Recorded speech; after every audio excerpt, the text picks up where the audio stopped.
beriman kepada Allah Subhanahu wa taala. Banyak orang-orang kafir itu menafkahkan hartanya untuk meringankan beban orang-orang lemah, tapi mereka tak beriman kepada Allah. Dia hanya mengerjakan amal soleh, tapi tak beriman, maka amal soleh itu tertolak.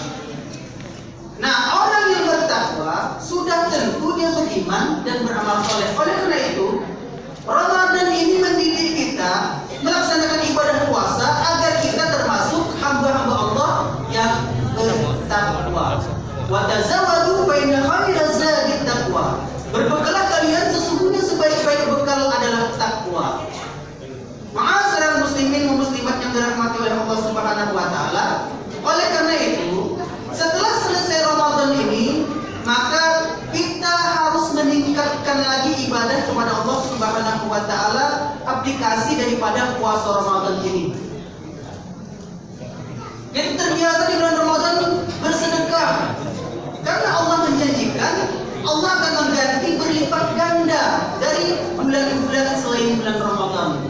Sebagaimana tadi disampaikan oleh protokol, Masya Allah Subhanallah, orang yang membangun masjid, sekecil apapun yang kita bangun, maka akan menjadi bangunan nanti di surga.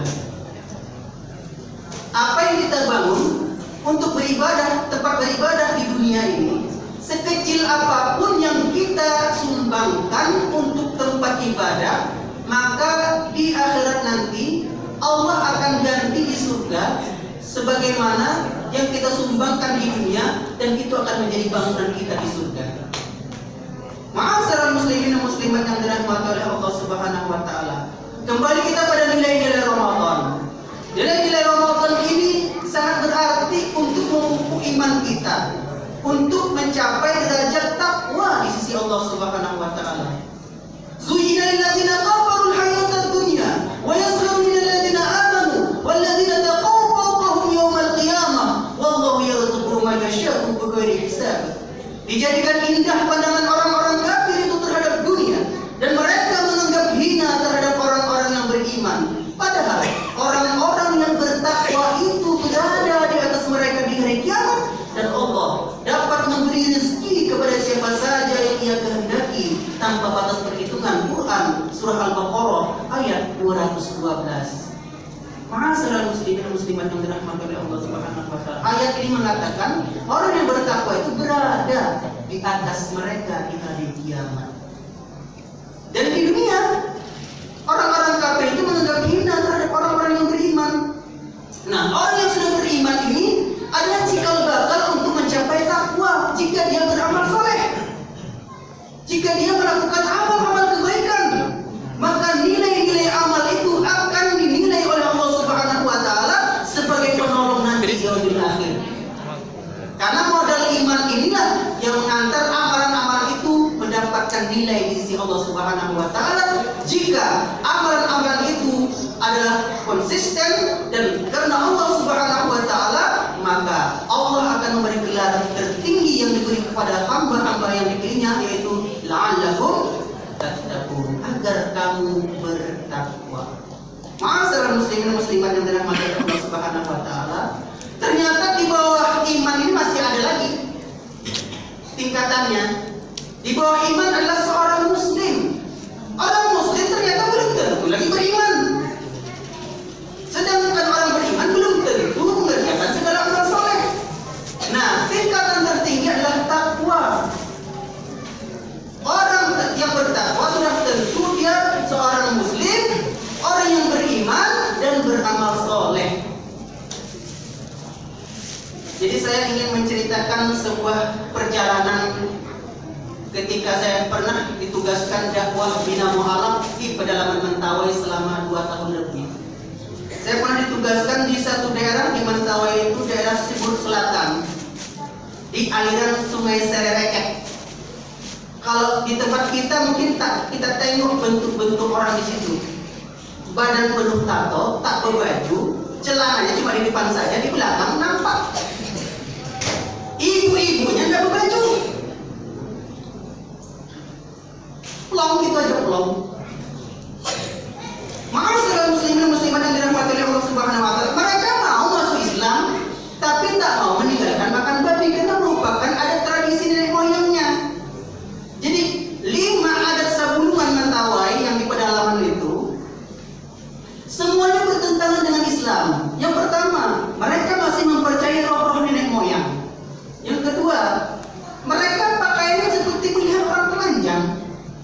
serba salah.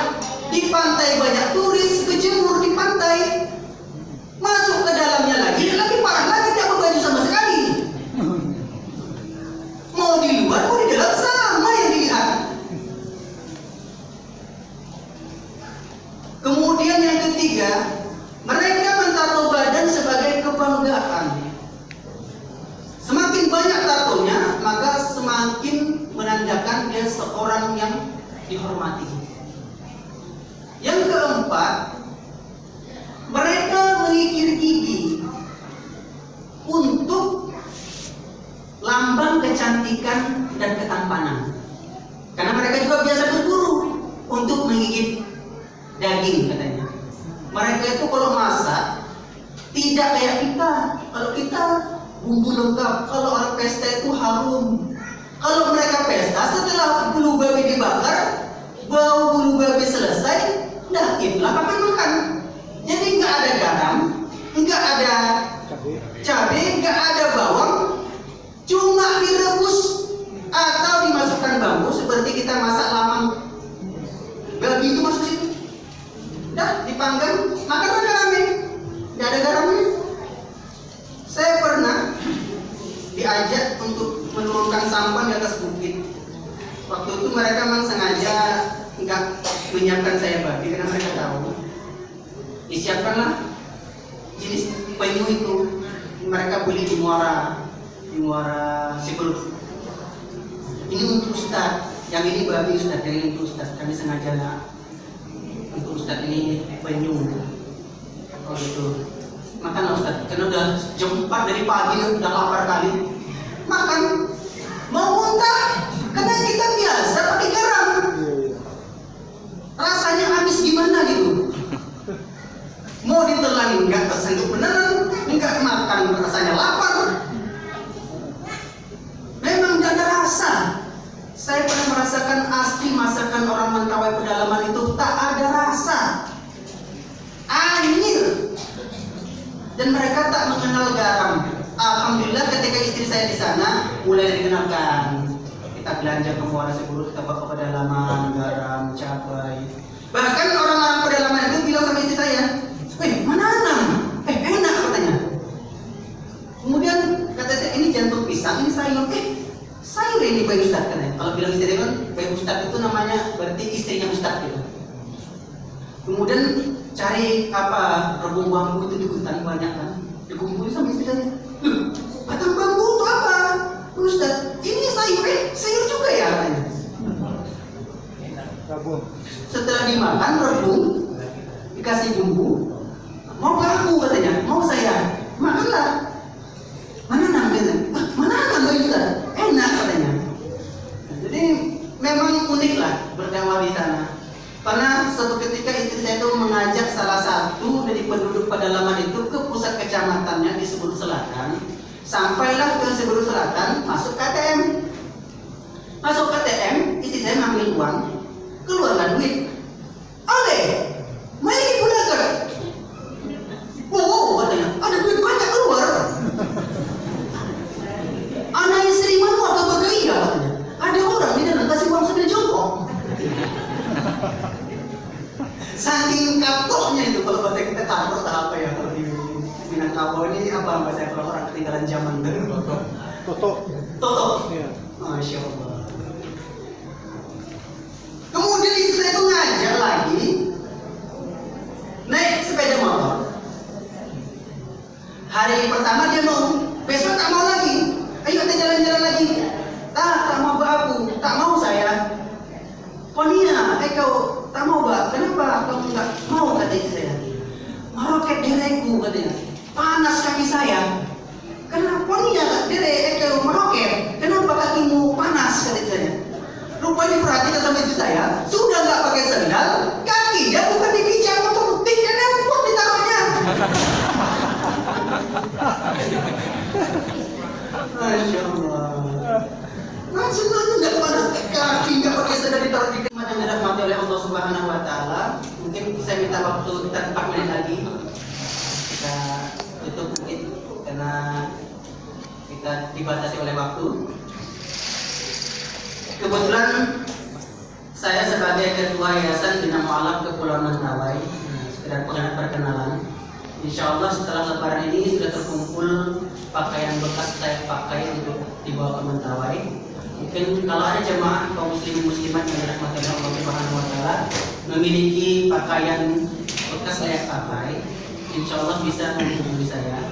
Mungkin saya tinggal titip sama pengurus masjid nanti nomor ada belangko Bina Mu'alaf, insya Allah.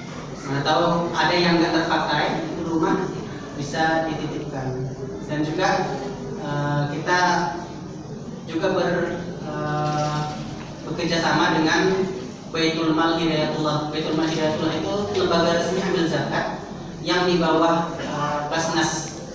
Kita masuk di Basnas Provinsi Sumatera Barat, berkasnya sudah diterima dan sudah mendapat rekomendasi. Artinya kita lembaga resmi. Lembaga kita resmi. Karena sekarang ini program pemerintah, yayasan tak boleh lagi menerima zakat dari masyarakat.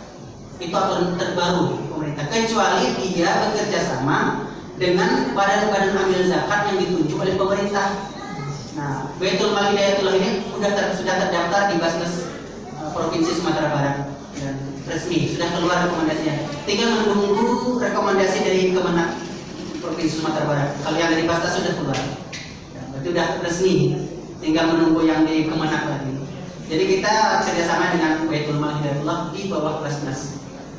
Atau nanti ragu kan kalau mau bantu mengeluarkan sedekah zakatnya, kita sudah resmi, lembaga resmi.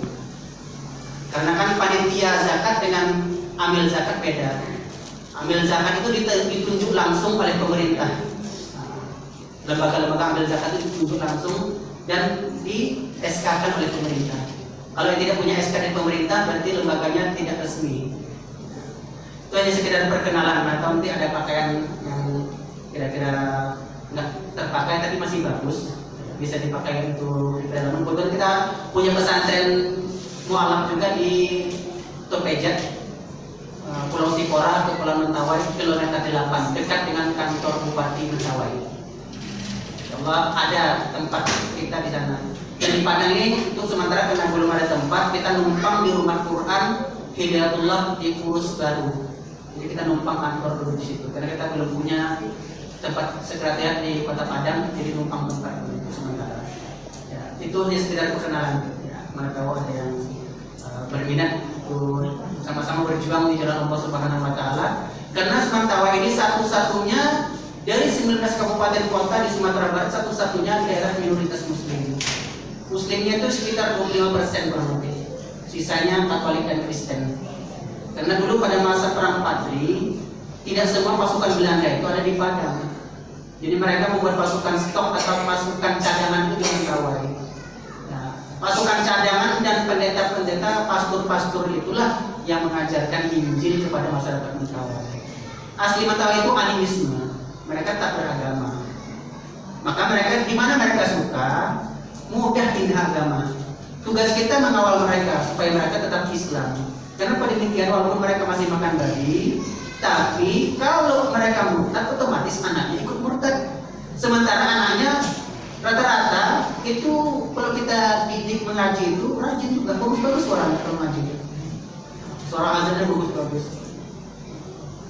Dan kalau anak mereka sudah bisa ngaji, sudah rajin sholat, orang tuanya senang. Saya berapa kali itu diantarin makanan seperti pisang, sagu, keladi, karena saya senangnya anak bisa ngaji.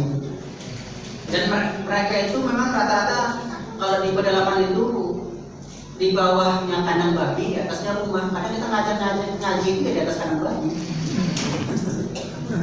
Iya. Ya, demikianlah yang bisa saya sampaikan.